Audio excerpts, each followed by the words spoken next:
औज़ुबिल्लाहिमिनश्शैतानिर्रजीम बिस्मिल्लाहिर्रहमानिर्रहीम। जी अस्सलामुअलैकुम। तो आज हम डिस्कस करेंगे मिक्स्ड फ्रैक्शंस को, कि मिक्स्ड फ्रैक्शंस जो होती हैं उनको हम ऐड और सब्ट्रैक्ट, प्लस और माइनस कैसे कर सकते हैं। तो चलिए स्टार्ट करते हैं। मिक्स्ड फ्रैक्शन कौन सी होती है? जो मिक्स हो। जैसे कि ये 2 है तो 1/3 हो जाएगा। 4 हुआ तो जो होल की फॉर्म में होगा तो वो हमारे पास क्या होता है? मिक्स्ड फ्रैक्शन होती है। ऐड एंड सब्ट्रैक्ट, सपोज़ के तौर पर मैं दो फ्रैक्शंस लेती हूँ मिक्स्ड फ्रैक्शंस, उसको ऐड भी करूँगी और सब्ट्रैक्ट भी करूँगी। ठीक है, मेरे पास है 7/4 है प्लस 9/1 और 9 बाय मैं लिख लेती हूँ जी 8। ठीक है, 9/1 9/8 1 का तो कोई सीन नहीं लग रहा, 8 ही लिख लेती हैं। ठीक है, ये हो गया। अब मैं इसको प्लस के साथ भी करूँगी और मैं इसको माइनस के साइन के साथ भी करूँगी। तो पहले मैं प्लस के साथ कर लेती हूँ। ये हो जाएगा जी हमारे पास। सबसे पहले हम एलसीएम लेते हैं 4 और 8 का। ये 4 है और ये 8 है। 2 2 ज़ार 4, 2 4 ज़ार 8, 2 1 ज़ार 2, 2 2 ज़ार 4 और 2 1 1। क्या आया? 2 2 ज़ार 4, 4 2 ज़ार 8। हमारे पास एलसीएम क्या आया? हमारे पास एलसीएम आया जी 8। ठीक है, अब आप लोग देख रहे होंगे ये प्रॉपर इम्प्रॉपर फ्रैक्शंस हैं, ये तो मिक्स्ड फ्रैक्शन लग ही नहीं रही कहीं से। तो ध्यान से मिक्स्ड फ्रैक्शन लिखनी है। ठीक है, यहाँ पर मैं लगाती हूँ 3 और यहाँ पर भी मैं लगाती हूँ जी 6 लगा देती हूँ। ठीक है, अब ये क्या बना है? ये हमारे पास बनी है जी मिक्स्ड फ्रैक्शन। अब हम इसको सॉल्व करते हैं। कल के लेक्चर में भी मैंने आपको बताया था कि इसको, ये जो होल होता है इसको हम कैसे सॉल्व करते हैं। इसके साथ हम मल्टीप्लाई करते हैं और इसको हम प्लस करते हैं। मतलब कि डिनोमिनेटर को जो होल होता है उसके साथ मल्टीप्लाई करवाते हैं। इनका जो आंसर आता है उसको नोमिनेटर के साथ हम क्या करते हैं? प्लस कर देते हैं। जैसे कि यहाँ पर है 4 1 4, 4 2 4 3 हमारे पास क्या होता है? 12 होता है। 12 में हम जब +7 करेंगे तो हमारे पास क्या हो जाएगा? 7 8 9 और ये 1 क्या बन जाएगा? 19 बन जाएगा। अब यहाँ पर मैं लिखती हूँ, ये लाइन नहीं है। ठीक है, ये हम ऐसे कर लेते हैं। 19/4 डिनोमिनेटर हम वैसे ही रखेंगे, प्लस 8 6 ज़ार 48। 48 में जब हम 9 प्लस करेंगे तो 8 6 ज़ार हमारे पास क्या होता है? 48। 48 में जब हम +9 करेंगे तो हमारे पास आंसर क्या आएगा? 57 आया। अब यहाँ हम लिखते हैं 57/8। डिनोमिनेटर जो होगा हम वही रखेंगे। यहाँ तक हो गया। अब हम इसको सॉल्व करते हैं। ठीक है, 8 और 4 का हमने एलसीएम लिया था, क्या आया हमारे पास? 8 आया। अब 4 कितने ज़र हमारे पास 8 हो सकता है वो हम लिखेंगे, और 8 कितने ज़र 8 होता है वो हम यहाँ पर लिखेंगे। तो 4 कितने ज़र होता है? 8। 4 2 ज़र 8 होता है और 8 1 ज़र 8 होता है। यहाँ तक हो गया। अब इन चीज़ों को हम मल्टीप्लाई कर लेते हैं। ठीक है, 19 1 ज़र 19, 19 2 ज़र 38 होता है। 19 × 2 जी 38 है।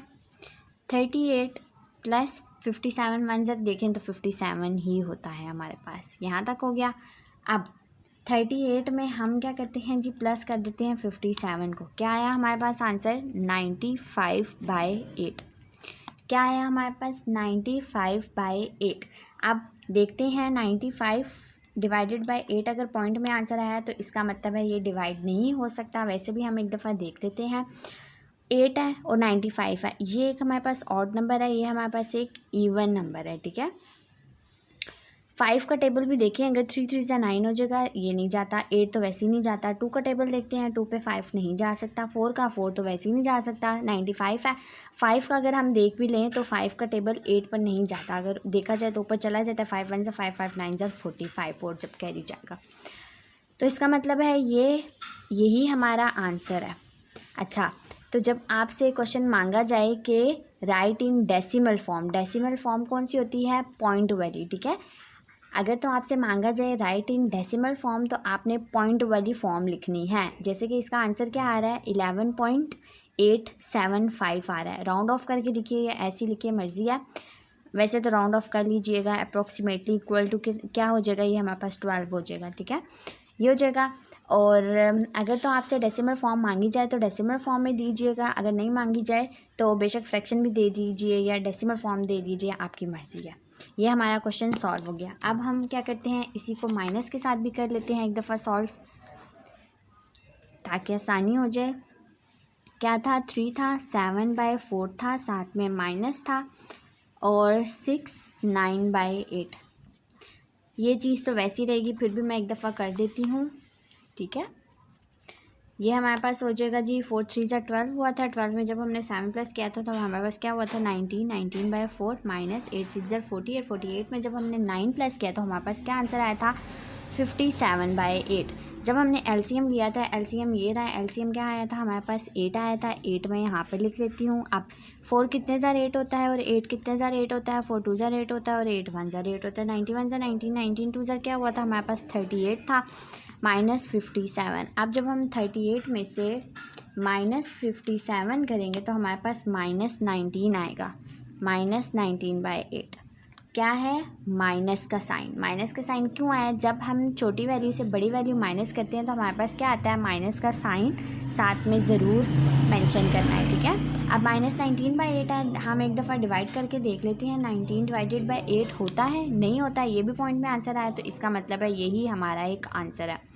19 खुद इटसेल्फ एक, ये हमारे पास क्या है, एक प्राइम नंबर है, एक ऑड नंबर भी है, एक प्राइम नंबर भी है। और जहाँ पर 8 है, नीचे डिनोमिनेटर में 8 है, तो इसका मतलब ये क्या है, हमारे पास इवन नंबर है। 19/8 हम सॉल्व नहीं कर सकते, तो यही हमारा आंसर है। उम्मीद करती हूँ कि आज का लेक्चर आप सबको समझ आ गया होगा। ऐड और सब्ट्रैक्ट करना था मिक्स्ड फ्रैक्शंस को। मिक्स्ड फ्रैक्शंस वो होती हैं जो होल की फॉर्म में हमारे पास गिवन होती हैं। ये हो गया, और बस कुछ भी नहीं था। ऐड और सब्ट्रैक्ट आगे सारा वही प्रोसेस है जो हमने जो प्रॉपर और इम्प्रॉपर फ्रैक्शंस में किया था, ठीक है। बस मिक्स फ्रैक्शंस हैं, इसका होल ख़त्म करना है, आगे सारी फ्रैक्शन बन जाएगी और उनको हमने सॉल्व करना है। ओके जी, अल्लाह हाफिज़।